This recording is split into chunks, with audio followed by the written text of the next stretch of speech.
আমাদের ভালোবাসা সবই যেন হয় মহান রবের জন্য। আমাদের ভালোবাসা সবই যেন হয় মহান রবের জন্য।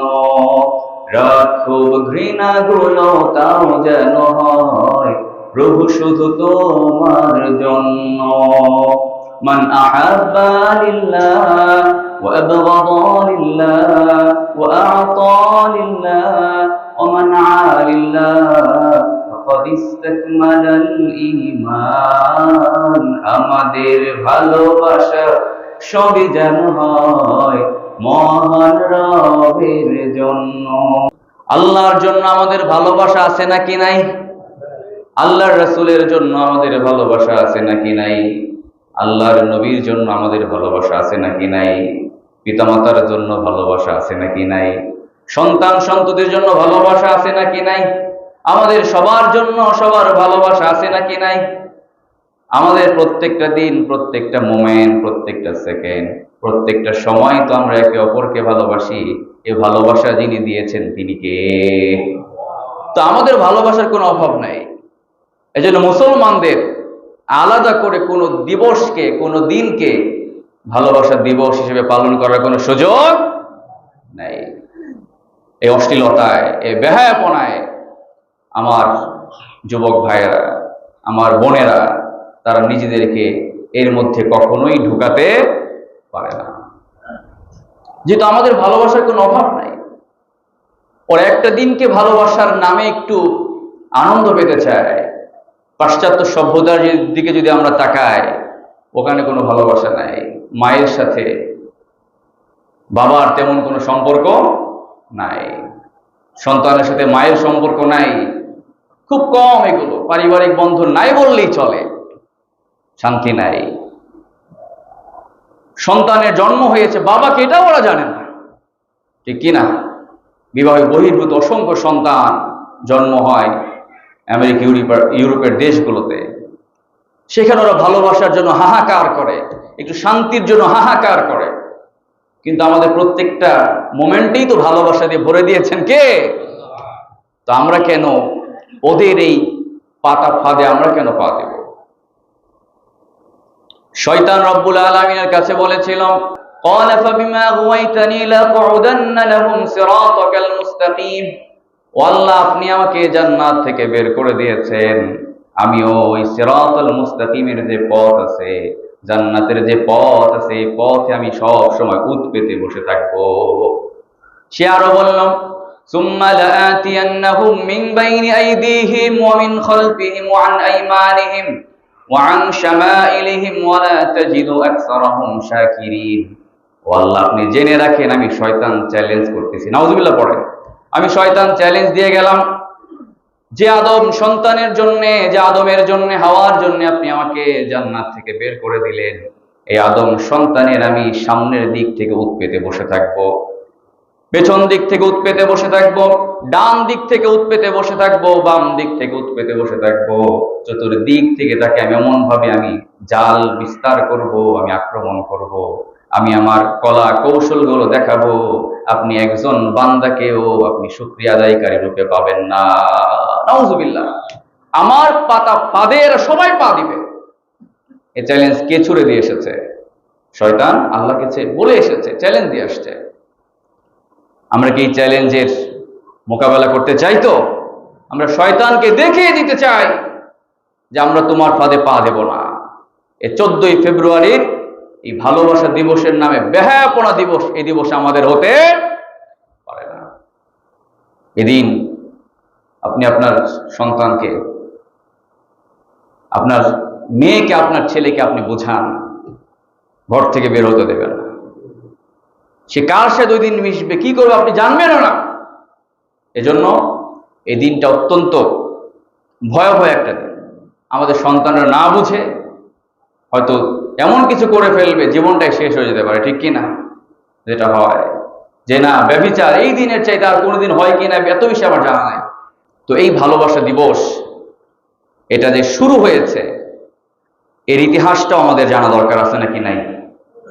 270 খ্রিস্টাব্দে রোমান সম্রাট দ্বিতীয় ক্লডিয়াস, তার সময়ে দুইটা মত পাওয়া যায় বিষয়ে, যে তিনি আইন জারি করলেন যে তার সৈন্যবাহিনীতে যারা চাকরি করবে, যারা যুদ্ধ করবে, এরা কোনো বিয়ে করতে পারবে না।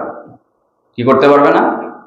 এরা বিয়ে করতে পারবে না। কেননা বিয়ে করলে পেছনে যদি স্ত্রীর প্রতি ভালোবাসা থাকে, সন্তানের প্রতি ভালোবাসা থাকে, তাহলে সৈন্যরা তারা বীরত্বপূর্ণ ভূমিকা পালন করতে পারে না, যুদ্ধে প্রাণ দিতে চায় না, তারা পলায়ন করে, যেহেতু পেছনের তাদের ভালোবাসা তাদেরকে টানে, পেছনের কথা মনে হয়। তো এই জন্য তিনি যখন আইন জারি করলেন আমার সৈন্যবাহিনীর কেউ বিয়ে করতে পারবে না, তখন ওই সময়ের একজন ধর্মযাজক ছিলেন, তার নাম হচ্ছে সেন্ট ভ্যালেন্টাইন। খ্রিস্টানদের ধর্মযাজক নাম কি? Saint Valentine. সেন্ট ভ্যালেন্টাইন তখন এর প্রতিবাদ করলেন, এটা কেমন কথা যে যুবকদের বিয়ে বন্ধ করা হয়েছে। তখন তিনি প্রতিবাদ করে অসংখ্য যুবকদের নিজ দায়িত্বে বিয়ের ব্যবস্থা করলেন। তো রাজা ক্লডিয়াসের কানে যখন এই কথা গিয়েছে, তখন তিনি সেন্ট ভ্যালেন্টাইনকে বন্দী করলেন এবং তাকে মৃত্যুদণ্ডের আদেশ দিলেন, যেহেতু রাজার আইন সে অমান্য করেছে, রাষ্ট্রদ্রোহিতার অপরাধ সে করেছে। আরেকটা মত পাওয়া যায়, ওই সময়ের রোম সাম্রাজ্যের মানুষেরা দেব দেবীর পূজা করত, তারা মূর্তি পূজারী ছিল। তো সেন্ট ভ্যালেন্টাইন তিনি খ্রিস্ট ধর্মের অনুসারী ছিলেন, তিনি মানুষকে খ্রিস্ট ধর্মে দীক্ষিত করতেন, এদিকে আহ্বান করতেন। এটা শুনে রাজা দ্বিতীয় ক্লডিয়াস ক্ষিপ্ত হয়ে এই সেন্ট ভ্যালেন্টাইনকে বন্দী করে এবং মৃত্যুর আদেশ দেয়। তো যেটাই হোক, যেটাই সত্য হোক, এরপর যখন তাকে মৃত্যুর আদেশ দেওয়া হলো, তিনি এর আগে বেশ কিছুদিন জেলের মধ্যে তিনি ছিলেন, কারাগারে ছিলেন, সেখানে তিনি কষ্ট পাচ্ছেন। তো ওই সময় জেলারের যে মেয়ে, সে মেয়ে ছিল অন্ধ, চোখে দেখতো না। এই সেন্ট ভ্যালেন্টাইন একদিকে যেমন ধর্মযাজক, অপরদিকে একজন চিকিৎসকও ছিলেন। তো সেন্ট ভ্যালেন্টাইন ওই জেলারের মেয়ের চোখের চিকিৎসা করলেন। তো এক পর্যায়ে চোখ ভালো হয়ে গিয়েছে। এভাবে ওই সেন্ট ভ্যালেন্টাইনের সাথে এই জেলারের মেয়ের একটা সম্পর্ক তৈরি হলো, পরস্পরের প্রতি দুর্বলতা ভালোবাসার সৃষ্টি হলো। যখন এই 14ই ফেব্রুয়ারি এই সেন্ট ভ্যালেন্টাইনকে মৃত্যুর জন্য যখন নিয়ে যাওয়া হচ্ছে, যেদিন মারা হবে, যেদিন তাকে শেষ করে দেওয়া হবে, মৃত্যু কার্যকর করা হবে, ওই দিন এই মেয়েটাকে সেন্ট ভ্যালেন্টাইন একটা চিরকুট লিখে দিয়েছিল। সে লিখেছিল, লাভ ফ্রম ইউর ভ্যালেন্টাইন, ভ্যালেন্টাইনের পক্ষ থেকে তোমার জন্য ভালোবাসা, নাউজুবিল্লাহ। এভাবে যখন সেন্ট ভ্যালেন্টাইনকে শেষ করে দেওয়া হলো, পরবর্তীতে তার অনুসারীরা এই দিনটাকে তারা সেন্ট ভ্যালেন্টাইন্স ডে হিসেবে তারা পরবর্তীতে পালন করা শুরু করেছে, নাউজুবিল্লাহ।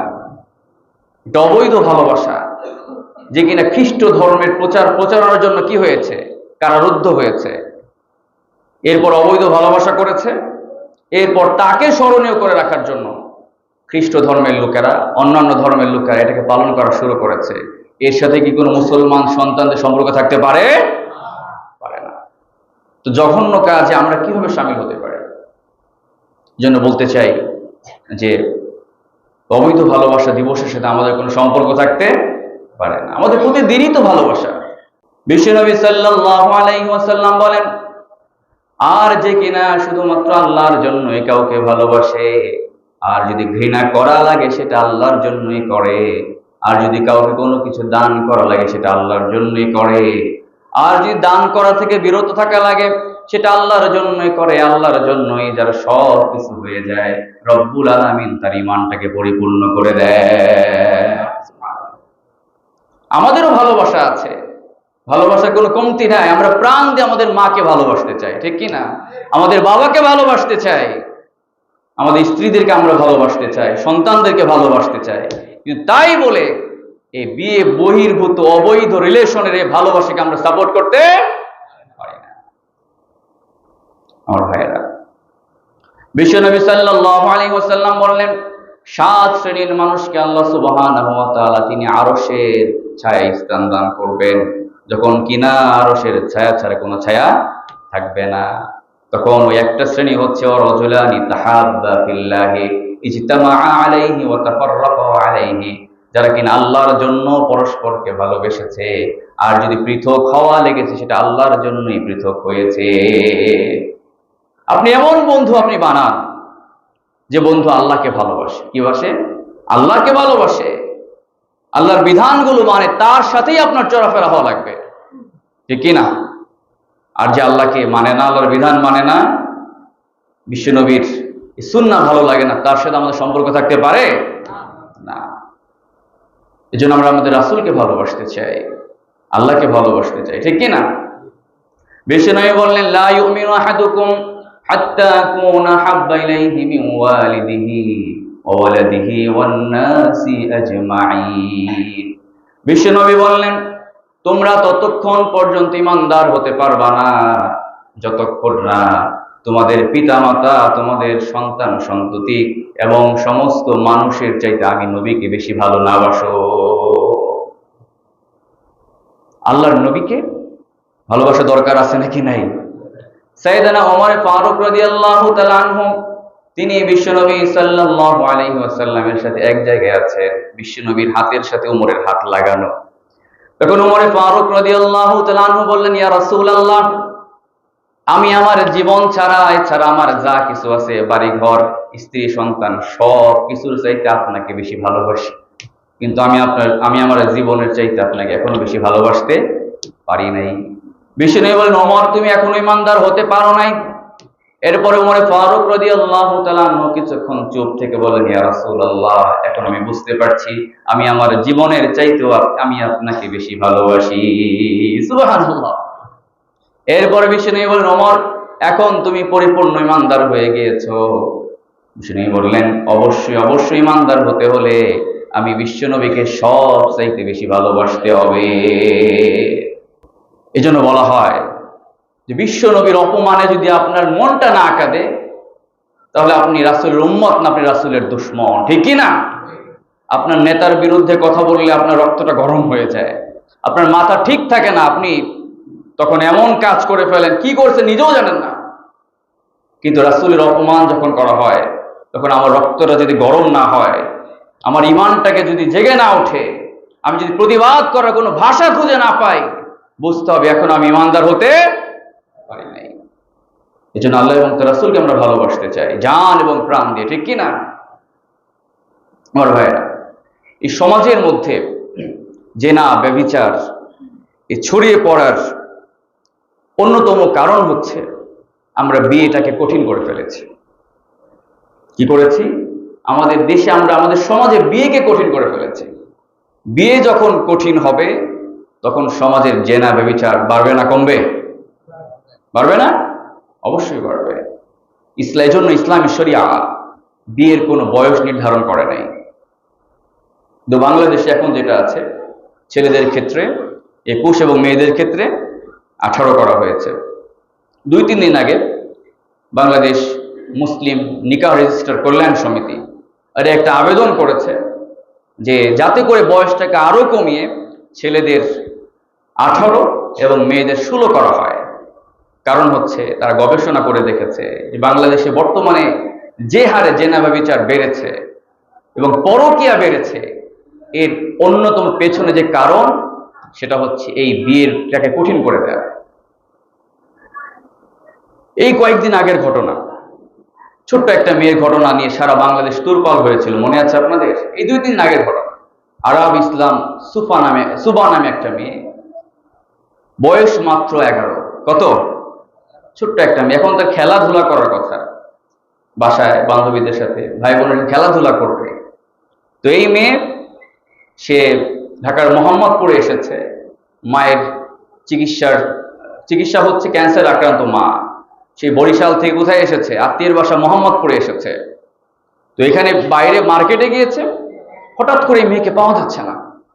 কোথায় গেল মেয়ে? তো বাবা ফেসবুক স্ট্যাটাস দিয়েছে, থানায় জিডি করেছে যে মেয়েকে কিডন্যাপ করা হয়েছে। ছোট্ট মেয়ে যাবে কোথায়? আর পাওয়া যাচ্ছে না, হঠাৎ করে বাইরে থেকে দাও।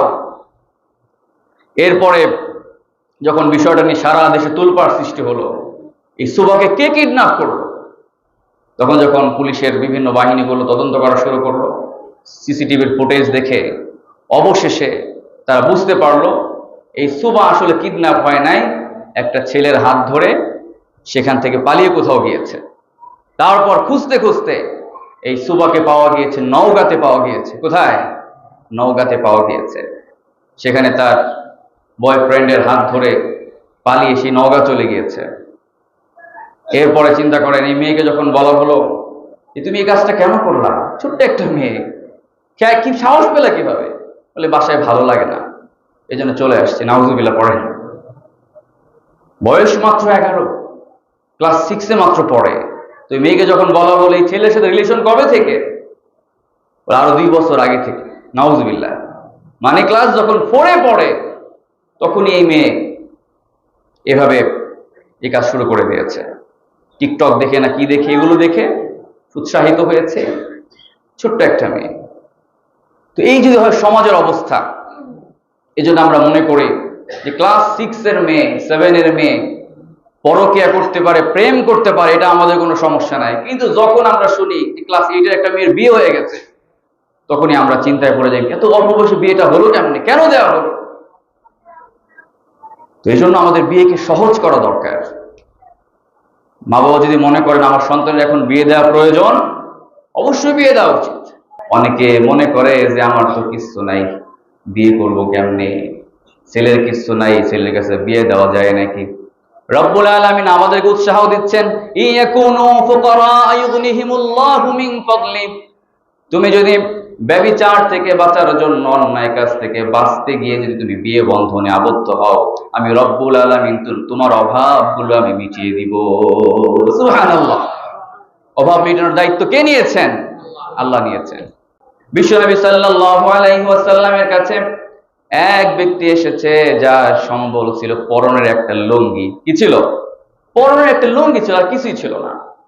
বিশ্বনবী সাল্লাল্লাহু আলাইহি ওয়াসাল্লাম তিনি এই লোকটাকে বিয়ের ব্যবস্থা করলেন, আর কিছু নাই, শুধু লুঙ্গি আছে। মোহরানা কি দেবে? বিশ্বনবী বললেন, তুমি এই যে কোরআনুল কারীমের আয়াতগুলো যে মুখস্থ করেছো, এগুলো তুমি তোমার স্ত্রীকে শিক্ষা দিবে, এটাই স্ত্রীর মোহরানা। সুবহানাল্লাহ। এজন্য মোহরানাটা কেউ সহজ করা উচিত। লক্ষ টাকা, 10 লক্ষ, 8 লক্ষ, 6 লক্ষ, এগুলো এত নির্ধারণ করা এবং সেটা আদায় করতে না পারাটাও তো কি অনেক বড় অন্যায়, ঠিক না? এজন্য মোহরানা এমন নির্ধারণ করতে হবে যাতে আপনি আদায় করতে পারেন। এগুলো কঠিন করলে আমাদের সমাজের অবস্থা দিন দিন আরো খারাপ হবে। এজন্য বিয়েকে সহজ করতে হবে।